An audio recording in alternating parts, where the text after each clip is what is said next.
Okay guys, it's time to apply ng sunscreen kasi umaga na naman. Yan.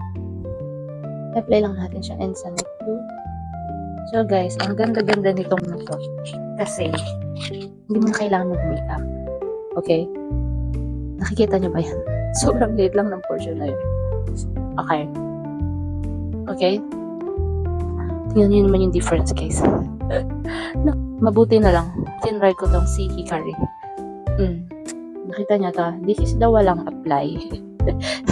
Ito yung walang product. Diba? Kuminis agad siya guys. Na-cover up niya agad guys. All out. So guys, alam niyo na kung bakit gusto ko tong product to. So instant makeup na siya. Ito lang. And then, gagamit na ako ng make lipstick. Simple as that guys. Sobrang dali lang gamitin. Hindi na kailangan ng maraming anik-anik sa mukha. So, yun lang guys. Check out my yellow basket and thank you for watching. Bye!